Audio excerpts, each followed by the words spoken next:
देखेंगे बच्चों, पिछली क्लास में थोड़ी सी दिक्कत हुई थी, ठीक है।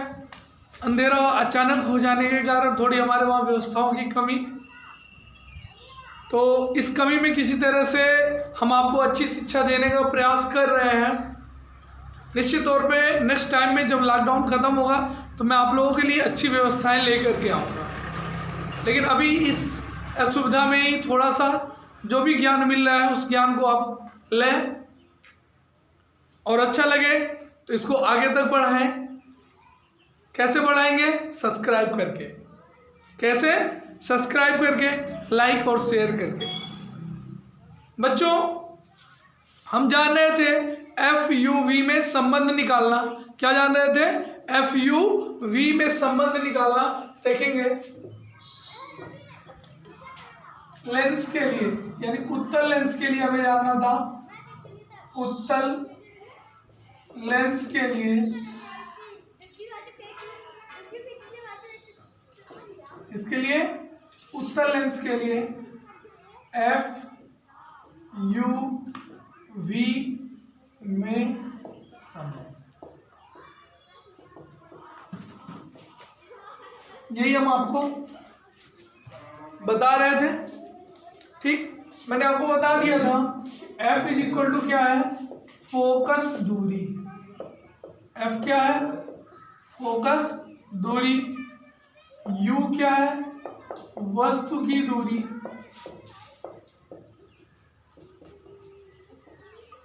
और V क्या है?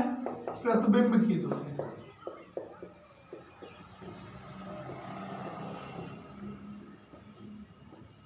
क्लियर? अब क्या है? फोकस दूरी, U क्या है? वस्तु की दूरी, और V क्या है? प्रतिबिंब की दूरी। एक चीज दिमाग में बैठाइएगा, लेंस के लिए जो है फोकस दूरी का मतलब होता है हमेशा उसके द्वितीय फोकस से। किससे होता है बेटा? द्वितीय फोकस से। जब भी लेंस की फोकस दूरी की बात करेंगे तो जनरली हम क्या दिमाग में बैठाएंगे कि उसकी द्वितीय फोकस दूरी की बात हो रही है, यानी सेकेंड फोकल लेंथ। समझ में आ रही बात? कोई दिक्कत? चलिए देखते हैं। हमने प्रतिबिंब का बनना सीखा था। इधर इसका क्या होता है बेटा? F1, इधर क्या होता है? C1, इधर F2 और इधर क्या? C2। क्लियर हो गया? हम वस्तु को इनफाइनाइट तथा C1 के बीच रखे थे। जहां आपकी इच्छा करे वहां रख सकते हो, कोई बाउंडेशन नहीं है कि सर यहां रख रहे हो। ठीक, क्यों रख रहे हो? यहां रख लो। हर कंडीशन पे मैं प्रूफ करके दे सकता हूँ, ठीक है ना? जेन्युइन है कि हर कंडीशन तो यहाँ दिखाया नहीं जा सकता वीडियो में, तो आप खुद अपनी लॉजिक लगाओ और अब मैं तरीका बताऊंगा, ठीक है? यहाँ क्या होगा बेटा? यहाँ से पहली किरण दिमाग में एकदम पहली बार मैंने बताया है कि अगर ऑब्जेक्ट से कोई भी रे निकालनी है तो कैसे निकालो? मुख्य अक्ष के समांतर, यानी पैरेलल टू मेन एक्सिस। पहली रेंज कैसे निकालोगे? पैरेलल टू मेन एक्सिस निकालोगे। अब क्या होती है? मुख्य अक्ष के समांतर। अपवर्तन के पश्चात कहां से होके जाएगी बेटा? फोकस से होके जाएगी। अपवर्तन के पश्चात कहां से होके जाएगी? फोकस से। क्लियर? ये हो गया फोकस से गया, ठीक है। अब क्या होगा बेटा? ध्यान देना, दूसरी किरण हमने बताया आप हमेशा कहां से निकालो? प्रकाशिक केंद्र से।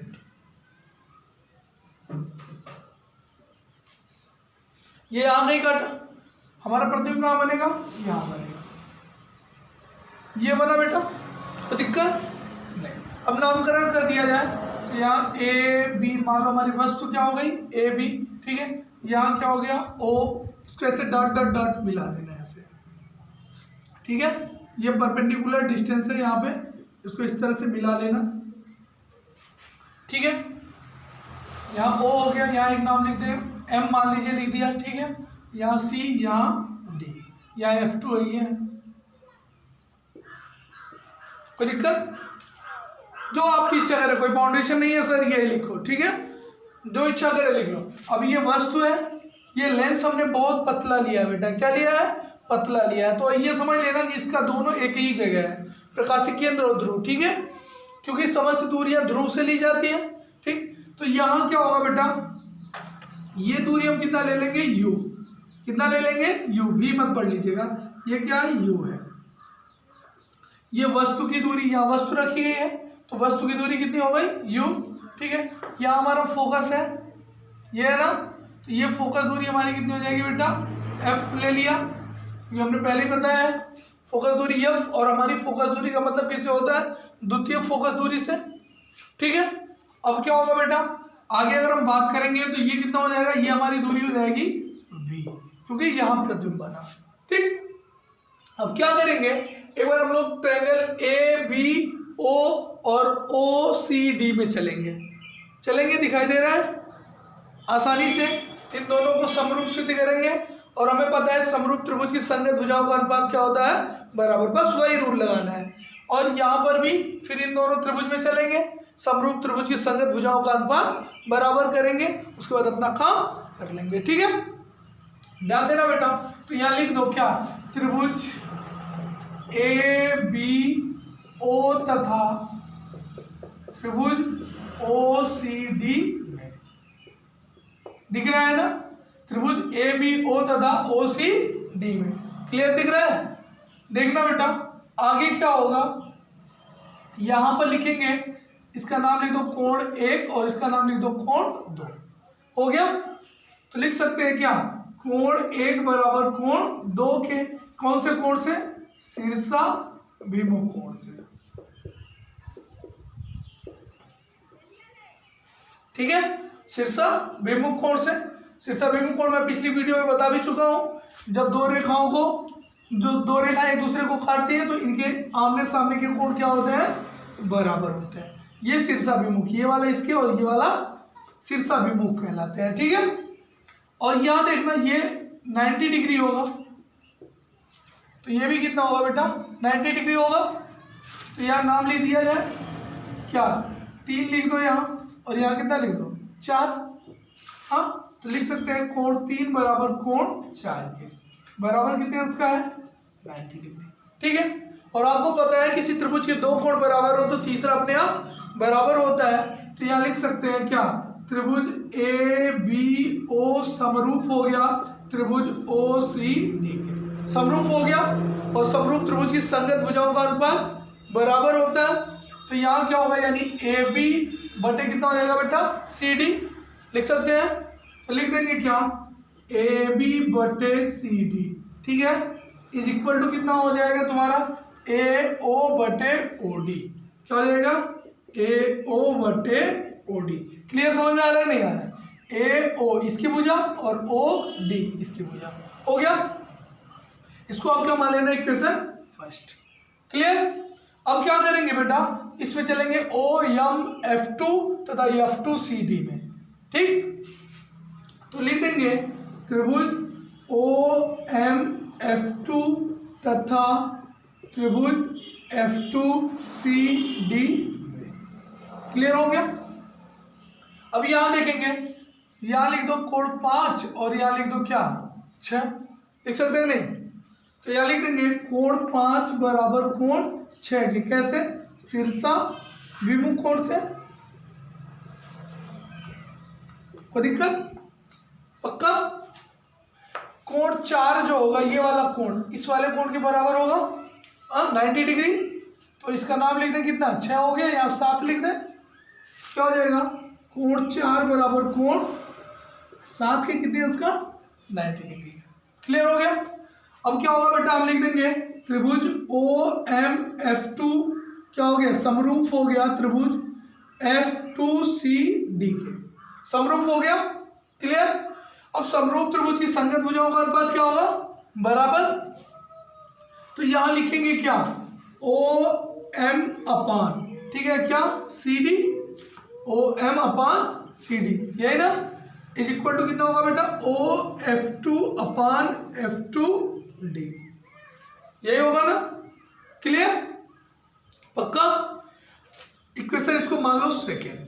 ठीक, अब क्या होगा, यहां हम देखेंगे OM जो होगा OM AB के क्या होगा, बराबर होगा। क्यों बराबर होगा, क्योंकि दो समांतर रेखाओं के बीच की दूरी क्या होती है, बराबर होती है। ठीक है, तो यहां लिख देंगे क्या, OM is equal to AB के, OM is equal to AB के, कैसे, दो समांतर रेखाओं के बीच की दूरी, दो समांतर रेखाओं के बीच की दूरी। क्लियर हो गया? दो समांतर रेखाओं के बीच की, तो जहां OM है वहां AB लिख सकते हैं, तो लिख दो, हो जाएगा AB बटे CD बराबर OF2 अपान F2D। होगा बेटा? इसको क्या मान लेंगे इक्वेशन? अब इक्वेशन थर्ड और फर्स्ट से देखो तो इनके लेफ्ट हैंड साइड क्या है? इक्वल है कि नहीं है? यानी इनका बायां पक्ष क्या है? बराबर दिख रहा है। इनका बायां पक्ष क्या है? बराबर है ना? तो जब बायां पक्ष बराबर है तो दायां पक्ष क्या होगा? बराबर, यानी राइट हैंड साइड बराबर होंगे। तो यहां लिख देंगे राइट हैंड साइड में है क्या बेटा? AO upon OD, AO upon OD है ना? AO upon OD is equal to क्या हो जाएगा? OF2 अपान क्या? F2D। ठीक है? अब AO की वैल्यू कितनी है? U है। तो इधर की दूरी आपको पता है, जिधर से रे जाती है उधर की दूरी माइनस, ठीक है ना? तो ये क्या हो जाएगा? माइनस U हो जाएगा। तो यहाँ रख दो माइनस U अपान OD ये पूरा है ना? ये पूरा कितना बेटा? V है ना? तो इधर की दूरी प्लस, तो ये कितना हो जाएगा? V हो जाएगा। कोई दिक्कत? चलिए OF2 ये है ना? OF2 यही है ना? ये कितना है? F, तो इधर की दूरी π2 यानी कितना हो जाएगा? F। अब क्या बेटा? F2D, F2 यहाँ F2 और D यहाँ, ये दूरी है ना? तो ये दूरी मुझे पता नहीं है, तो पूरी दूरी में से अगर इतना निकाल लें तो इतना बचेगा। तो पूरा कितना है? V में से क्या निकाल दें? F निकालना, ये मिल जाएगा। तो यहाँ लिख देंगे क्या? V minus F। ठीक है? अब कुछ नहीं करना है, क्रॉस मल्टीप्लाई करा के साथ कर लेना है। ठीक, देखिए इतना उतार लीजिए, ऊपर लिख दो क्या? लिख दो, ध्यान देना बेटा। ये हो गया हमारा पहला स्टेप, यहाँ किया, दूसरा स्टेप यहाँ किया, तीसरा स्टेप मैंने यहाँ किया है, और चौथा स्टेप में यहाँ थोड़ा सा स्पेस प्रॉब्लम है इसलिए कर रहा हूँ। ठीक है? अब तो समझ लेंगे ना? अब क्रॉस मल्टीप्लाई कराओगे तो ये क्या हो जाएगा? माइनस UV ये हो जाएगा, और माइनस माइनस क्या हो जाएगा? प्लस UF होगा बेटा, और इज इक्वल टू कितना होगा? F into V। होगा कि नहीं होगा? अब क्या करना? दोनों साइड में UVF से भाग दे देना।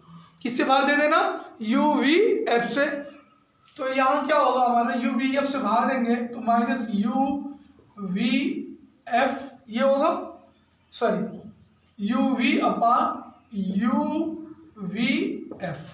Plus UF upon UVF FV upon UVF होगा। तो कट जाएगा, तो यहाँ क्या बचेगा? -1/F, यही ना? क्लियर?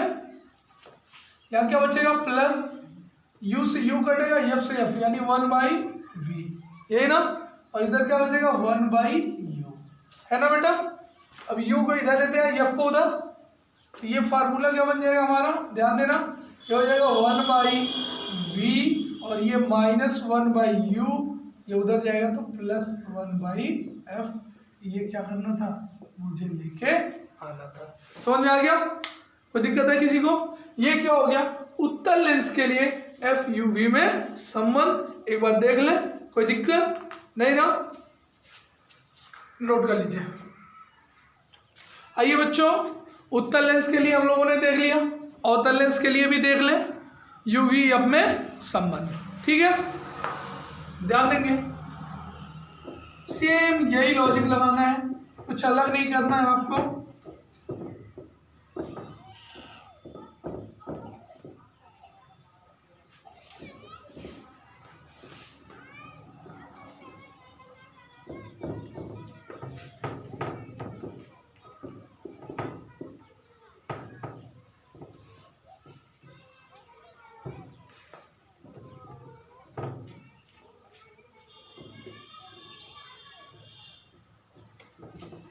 अवतल लेंस के लिए, किसके लिए बेटा? अवतल लेंस के लिए। लेकिन लेंस कैसा है? पतला है, ये दिमाग में रखिएगा। लेंस कैसा है? पतला है। अवतल लेंस के लिए FUV में संबंध F क्या होगा? वही फोकस दूरी u क्या होगा, वस्तु की दूरी, और v क्या होगा, प्रतिबिंब की दूरी। क्लियर है? देखिएगा, हम चित्र में ये बनाए थे, एक अवतल लेंस इस तरह से लिए थे, ठीक। हमने क्या किया, इसका f2 किधर होता है, इधर होता है, c2 किधर होता है, इधर, f1 इधर होता है, और c1। क्लियर हो गया? हमने एक वस्तु यहाँ ले लिया बेटा, ये इस तरह से, ठीक। पहली किरण कैसे निकालते हैं, एकदम दिमाग में, मुख्य अक्ष समांतर वो कहाँ से होके जाएगी, फोकस से होके जाएगी, और दूसरी किरण कहाँ से आप निकालोगे, प्रकाशिक केंद्र से।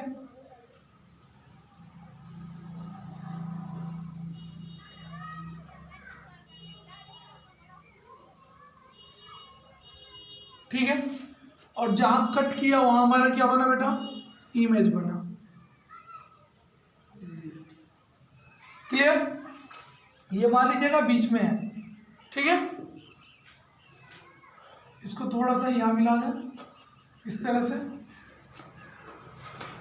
तो अब नामकरण कर दिया जाए। यहाँ क्या होगा, यहाँ वस्तु रखी गई है, तो वस्तु से ये दूरी कितनी होगी, वस्तु की दूरी यानी u, पक्का।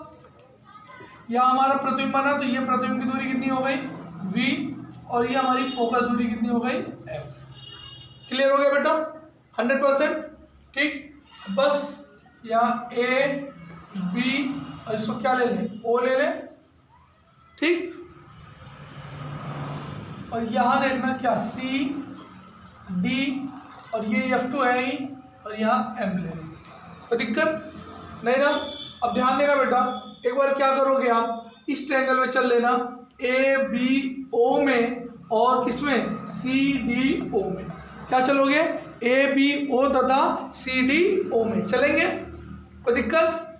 क्योंकि ये दोनों त्रिभुज क्या होंगे, एक दूसरे के समरूप। फिर क्या करेंगे बेटा, एक चीज देखना, ओ एम F2 और सी डी F2 में चलेंगे, ठीक है ना। इन दोनों को समरूप सिद्ध करेंगे, और समरूप त्रिभुज की संगत भुजाओं का अनुपात बराबर करके फिर हम अपने फार्मूलों को क्या करेंगे, ला लेंगे, ठीक है।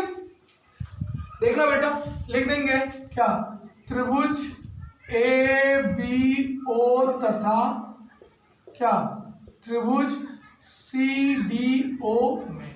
दिख रहा है सबको, दिखा दिया, त्रिभुज A B O C D O. Clear हो गया? तो यहाँ पे देख रहे हैं बेटा कि ओ दोनों में कॉमन है। ये जो ओ वाला कोण है, इसको ऐसे दिखा दे यहाँ एक, तो कोई दिक्कत होगी आपको? हाँ, कोण एक देखो, इस ट्रायंगल में भी है और इस ट्रायंगल में भी है कि नहीं है, दोनों में। तो लिख सकते हैं क्या, angle 1 is equal to angle 1, क्या है, कॉमन एंगल, दोनों में उभयनिष्ठ या सर्वोभयनिष्ठ लिख सकते हैं, कोई दिक्कत? चलिए, अब क्या होगा बेटा, यहाँ क्या होगा, मान लेंगे ये एंगल कितना 90 है, ये है, ठीक। तो इसको मान लो कितना 2, और इसको मान लो कितना 3, कोई दिक्कत? तो लिख सकते हैं कोण 2 बराबर कोण 3 के, कितने हैं इसका, 90। अब दो कोण बराबर है, तो त्रिभुज क्या होंगे, समरूप होंगे। तो कर दो, ये तो त्रिभुज ए बी ओ समरूप त्रिभुज सी डी ओ के, और समरूप त्रिभुज की संगत भुजाओं का अनुपात क्या होता है, बराबर। तो कर दो, क्या हो जाएगा, ए बी और बट्टे कितना होगा बेटा, ए बी ये हो गया, और बट्टे कितना हो गया, C D. Clear? A B बट्टे सी डी बराबर हो जाएगा ए ओ बट्टे सी ओ, ए ओ बट्टे कितना, सी ओ। इक्वेशन क्या हो गया, फर्स्ट। क्लियर? इसी तरह हम दूसरे त्रिभुज में चलेंगे। तो दूसरा त्रिभुज हमारा क्या बेटा, ध्यान देना, त्रिभुज ओ एम F2 तथा त्रिभुज सी डी F2 में।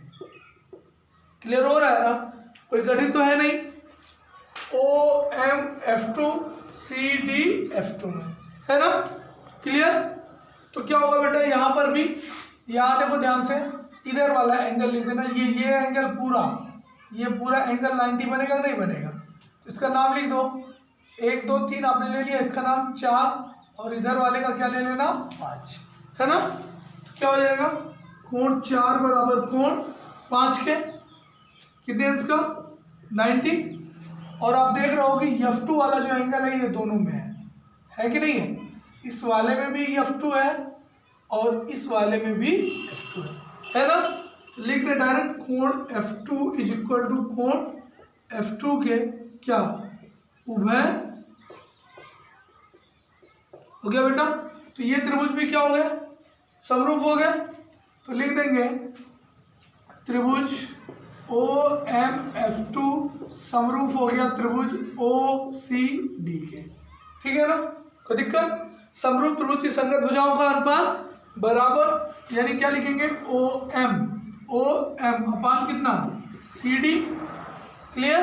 OM upon CD is equal to कितना हो जाएगा, ध्यान देना, OM upon CD is equal to हो जाएगा हमारा OF2 अपान कितना CF2, ये है ना CF2, इस त्रिभुज की यही साइड है ना, हाँ कितना हो गया CF2, क्लियर, कोई दिक्कत नहीं। अब वैल्यू सॉरी अभी देखना ये इक्वेशन क्या मान लेना सेकंड, ठीक। अब यहाँ देखेंगे जो OM होगा वो किसके बराबर होगा बेटा, AB के। कैसे, OM is equal to AB, दो समांतर रेखाओं के बीच की, समांतर रेखाओं के बीच की दूरी, क्लियर हो गया, दो समांतर रेखाओं के बीच की। तो जहां AB है वहां OM, या जहां OM है वहां AB, तो लिख दो OM की जगह AB, तो AB अपान कितना हो गया CD is equal to OF2 upon CF2, equation क्या मान लेंगे बेटा थर्ड, क्लियर है। अब इक्वेशन फर्स्ट और थर्ड से देखेंगे तो इनकी लेफ्ट हैंड साइड क्या है, इक्वल है, और लेफ्ट हैंड साइड इक्वल है तो राइट हैंड साइड क्या होगी, इक्वल होगी। तो यहाँ क्या हो जाएगा AO अपान CO, क्लियर है ना, is equal to OF2 upon CF2, clear. और सारी वैल्यू उठा के रख दिया जाए, AO ये पूरा है ना, पूरा हमने कितना लिया है U, तो इधर की दूरी क्या होती है माइनस, तो ये क्या हो जाएगा माइनस, क्लियर। CO कितना बेटा CO, ये प्रतिबिंब है ना, तो क्या हो जाएगा minus, clear, is equal to OF2 ये पूरा है ना, OF2 कितना है F, कितना ले लेंगे माइनस F, यही ना, अपान क्या है बेटा CF2, इतना वाला CF2 ये है ना, ये पूरा कैसे पता चलेगा, पूरा कितना F है ना, पूरा कितना है F में से अगर इतना V निकाल दें तो ये बचेगा, तो F माइनस V होता, लेकिन इधर की दूरी क्या ली जाती है माइनस, तो क्या हो जाएगा V माइनस, क्लियर हो गया, कोई दिक्कत।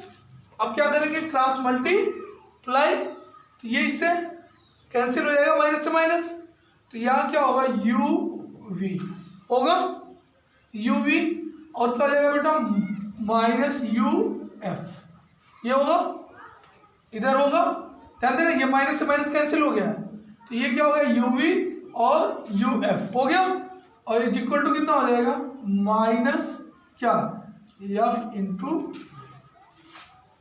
क्लियर है। अब क्या करेंगे बेटा UV F से भाग देंगे, कोई मिस्टेक तो नहीं हो रही है, ठीक है। तो क्या करेंगे UV F से भाग देंगे, तो कितना हो जाएगा UV upon UVF minus UF upon UVF is equal to minus FV upon UVF, clear हो गया बेटा। अब यहाँ तक UV से UV तो कितना बचा 1/F माइनस यहाँ क्या बचेगा U से U यानी 1/V बचेगा, इज इक्वल टू कितना हो जाएगा देखना माइनस 1/U, यही ना, क्योंकि F से F और V से इसको उधर ले जाए, कितना हो जाएगा 1/F is equal to 1/V minus 1/U, ये क्या हो गया हमारा, कोई दिक्कत। अवतल लेंस के लिए वस्तु की दूरी, प्रतिबिंब की दूरी तथा फोकस दूरी में संबंध। ठीक है, नेक्स्ट क्लास में हम लोग आएंगे। ठीक है, लेंस की क्षमता को लेकर के और लेंस के संयोजन को लेकर के, मैग्निफिकेशन को लेकर के और विभिन्न कंडीशंस के साथ। ठीक है, और वीडियो अगर आपको अच्छा लगा हो तो लाइक शेयर सब्सक्राइब करना ना भूलें। एक बार मैं दोबारा आपसे रिक्वेस्ट करता हूँ।